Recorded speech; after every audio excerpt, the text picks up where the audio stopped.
পবিত্র ঈদের উৎসবে রেড রোডে সামিল মুখ্যমন্ত্রী মমতা বন্দ্যোপাধ্যায়। মুখ্যমন্ত্রী রেড রোডের ঈদের অনুষ্ঠানে এসে বেশ কিছু বার্তা দিয়েছেন। তিনি বলেন, এসআইআর অনেকের নাম কাটা হয়েছে, আপনাদের জন্য লড়াই জারি থাকবে।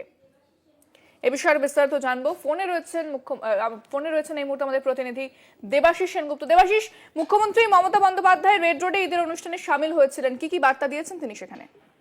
দেখো, আজকে ঈদের অনুষ্ঠানে মুখ্যমন্ত্রী সামিল হয়েছিলেন। সেখানে মুখ্যমন্ত্রী ছিলেন অভিষেক বন্দ্যোপাধ্যায় এবং মঞ্চে দাঁড়িয়ে মুখ্যমন্ত্রী সবাইকে ঈদ মুবারক জানান এবং পাশাপাশি তিনি বলেন যে এসআইআর এর ফলে বহু মানুষের নাম বাদ দেওয়া হয়েছে, সেই নাম বাদ দিয়েছে এবং সেই জায়গায় দাঁড়িয়ে তিনি সেই লড়াই করেছেন। তিনি দিল্লিতে গিয়েছেন, মহামান্য আদালতে গিয়েছেন এবং এই লড়াই যে তার যে জারি থাকবে, অর্থাৎ কোনো বৈধ ভোটারের নাম যে তিনি কাটতে দেবেন না বা বাদ করতে দেবেন না, এ বিষয়ে কিন্তু স্পষ্ট তিনি আবারও জানিয়েছেন যে এই লড়াই জারি থাকবে এবং তিনি স্পষ্ট জানিয়েছেন যেভাবে অধিকার হরণ করা হচ্ছে, সেই অধিকার কেড়ে নিচ্ছে, সেই মোদিজিকে এই অধিকার কেড়ে নিতে দেবো না।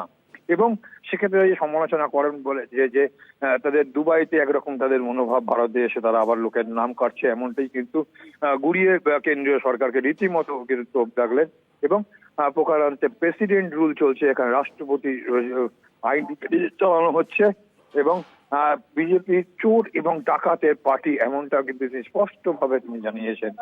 এবং পাশাপাশি যারা বিজেপির কাছ থেকে টাকা নিয়ে কাজ করছে তাদেরকেও কিন্তু গর্দার বলে তিনি আখ্যা করে দিয়েছেন এবং যারা বাংলাকে টার্গেট করছে তাদের যে ভালো হবে না এই বিষয়ে তিনি স্পষ্ট করে দিয়েছেন।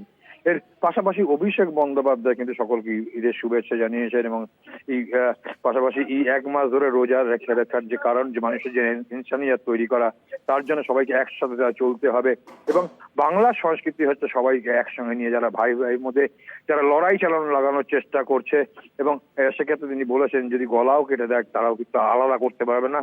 চেষ্টা চালানো হচ্ছে, হিন্দু মুসলমানের লড়াই লাগানোর চেষ্টা হচ্ছে, বাংলায় এটা হবে না।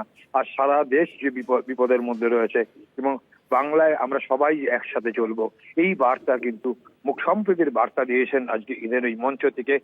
রেড রোডে যে মঞ্চ, নমাজের যে মঞ্চ, সেখান থেকে দাঁড়িয়ে কিন্তু মমতা বন্দ্যোপাধ্যায় এবং অভিষেক বন্দ্যোপাধ্যায় সম্প্রীতির বার্তা দিয়েছে, অর্থাৎ বাংলায় যে সংস্কৃতি সবাইকে একসঙ্গে নিয়ে চলায়, সেই বার্তাই কিন্তু আবারও মমতা বন্দ্যোপাধ্যায় দিয়েছেন এবং বাংলায় যে কোনো রকম বিভেদ তৈরি করা যাবে না সে বিষয়ে তিনি স্পষ্ট করেছেন। ইন্দ্রাণী, একেবারে ধন্যবাদ দেবাশিস। কথা বললাম প্রতিনিধি দেবাশিস সেনগুপ্তের সঙ্গে।